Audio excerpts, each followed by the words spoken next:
Hello दोस्तों, Sandeep here again. आज इस पर्टिकुलर वीडियो में हम लोग बात करते हैं FEM concepts. FEM concept finite element method या फाइनाइट एलिमेंट मॉडलिंग कॉन्सेप्ट्स। तो ये फाइनाइट एलिमेंट क्या रहता है? अगर सपोज मान लीजिए आपका ये पर्टिकुलर स्लैब है, इसको बोलते हैं हम लोग वन वे स्लैब।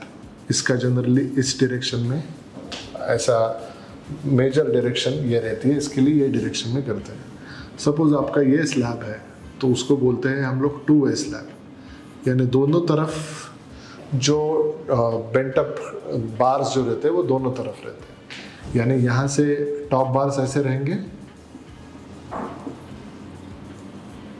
जो बाजू वाले स्लैब में रहेंगे, और उसका जनरली अल्टरनेट बेंट अप यानी ऐसे इस तरीके का बार का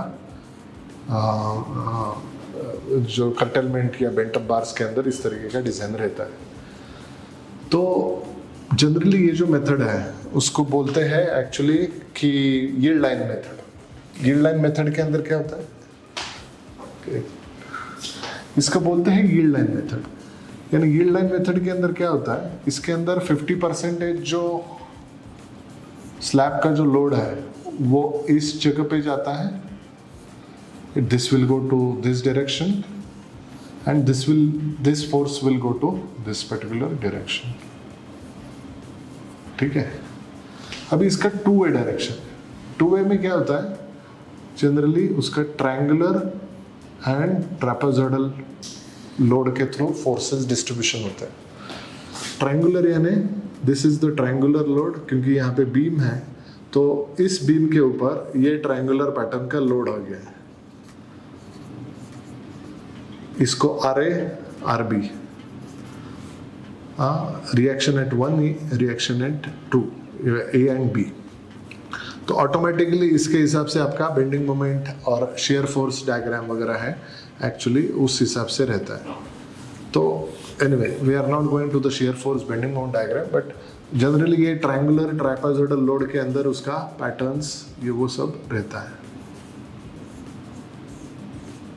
तो WLX/3 एंड इसका भी अलग अलग टाइप के जो फॉर्मूलेज है उसके हिसाब से उसका लोडिंग शिफ्ट होता है।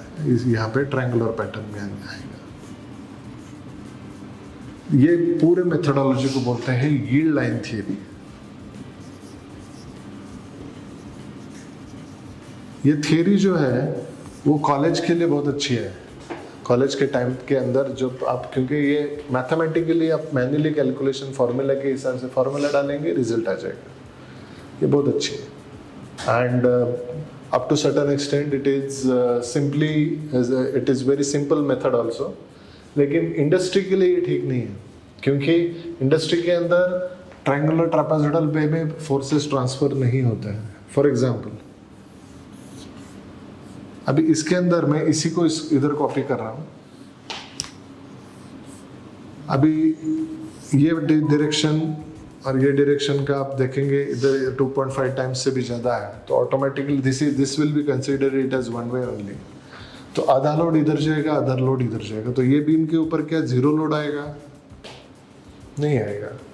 इस बीम के ऊपर भी कुछ लोड आएगा, लेकिन वो इग्नोर करते हैं हम लोग ये इस मेथड में, यील्ड लाइन मेथड में। लेकिन फाइनाइट एलिमेंट मेथड में ऐसे नहीं होता। तो फाइनाइट एलिमेंट मेथड में क्या होता है, इसका इंडिविजुअली स्मॉल जो एक बड़ा प्रॉब्लम है उसको छोटे छोटे प्रॉब्लम्स में डिवाइड किया जाता है। फाइनाइट एलिमेंट बड़ा प्रॉब्लम है, छोटे छोटे प्रॉब्लम्स में डिवाइड करो और सॉल्यूशन ले लो। ठीक है। तो ऑटोमेटिकली आप देखेंगे, और फिर इसके अंदर भी ट्रायंगुलर ट्रापेजोइडल लोड के हिसाब से फोर्सेस ट्रांसफर हो जाता है। तो इस हिसाब से जनरली ये फाइनाइट एलिमेंट मेथोडोलॉजी का इम्पैक्ट रहता है। अभी यील्ड लाइन मेथड यानी ये जो मेथड है, ये मेथड कहाँ पे यूज होती है कि सारे स्टैडप्रो के अंदर जो आप फ्लोर लोड करके जो कमांड है उसके अंदर जनरली इस टाइप के मेथड यूज होती है। लेकिन एक्चुअल में आपने देखा जाए कि कोई भी स्लैब रहती है तो इसमें ये मेन स्टील है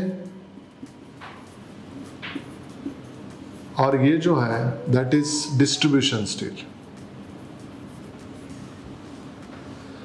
एक जो है वो मेन स्टील है, ये जो है वो डिस्ट्रीब्यूशन स्टील है। तो ये मेन स्टील डिस्ट्रीब्यूशन स्टील के अंदर आप देखेंगे कि छोटा सा जो फाइनाइट एलिमेंट का जो बॉडी है उसमें फोर्सेस है वो रिजॉल्व हो जाता है। तो ये जो अब मेन स्टील और डिस्ट्रीब्यूशन ये जो स्टील है उसके अंदर से फोर्सेस जो है यानी ट्रांसफर हो जाते हैं। यानी यहाँ पे जो है वो मेन फोर्स रहेगा, यहाँ पे जो है वो लेकिन ट्रांसफर होगा तो डिस्ट्रीब्यूटेड फोर्स होगा। तो अगर यही बीम को अगर हम लोग ले लेते हैं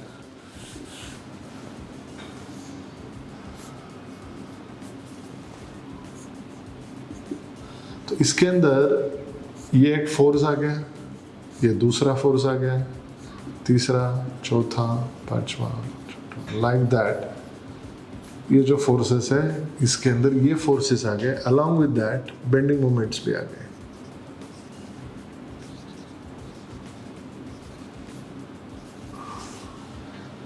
तो ये this is FEM method, finite element method. तो ऑटोमेटिकली ये बीम के ऊपर ये point load and the respective bending moment is also coming. Now the problem is actually along with this actually, if you see that how the forces are getting transferred, अभी ये कहाँ पे होता है? यहाँ पे 3 types के elements है इसमें। एक जो है वो thin shell element है, दूसरी है thick shell element, ठीक है, तीसरी है मेम्ब्रेन एलिमेंट,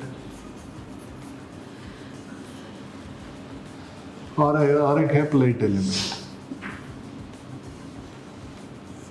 तो अलग अलग टाइप के जो एलिमेंट्स हैं वो उस पे आ जाते हैं, ठीक है। तो किस तरीके का एलिमेंट रहता है और कहाँ पे कैसे फोर्सेस ट्रांसफर होते हैं, ये इसके अभी ये जो फोर्सेस यहाँ पे इस तरीके से ट्रांसफर हो रहा है इसका, और सपोज मान लीजिए आपका ये जो फोर्स ऐसे ट्रांसफर हो रहा है आधा इस तरफ, 50% of the force is coming on this. ये जो चीज़ है वो दोनों का इक्वेशन, जो दोनों के रिजल्ट्स है वो कभी भी मैच नहीं होंगे। ये जो रिजल्ट्स है वो स्टैट्स के थ्रू लिए जाता है और ये जो रिजल्ट्स है वो ईटैप्स के अंदर रहता है।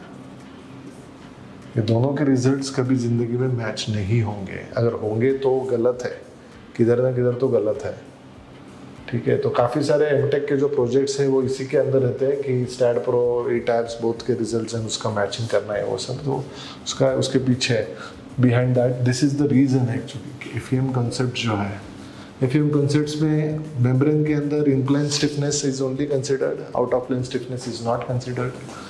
इन this in plane stiffness and out of plane stiffness दोनों कंसिडर होते हैं। इन प्लेन यानी ये स्टिफनेस, आउट ऑफ प्लेन यानी ये स्टिफनेस, दोनों स्टिफनेस कंसिडर होते हैं। फाइनाइट एलिमेंट कंपलसरी रहता है इसमें।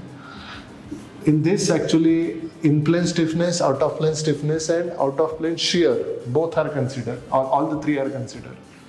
तो raft, drop panels, the transfer girders, all this actually generally considered to be the thick shell. And plate theory, plate यानी basically it is the inverse of the membrane. Membrane के अंदर क्या रहता है? In the membrane, if you see, only the in-plane stiffness is considered. In this, the finite element meshing is not, should not be given. It is compulsory that the finite element you should not give because kilometers of deflection will come. Okay, so this is entire concept is known as the finite element concepts. I hope you really like this video. If you like it, please give a thumbs up. If you really loved it, please subscribe to the channel. See you in the next video. Bye bye.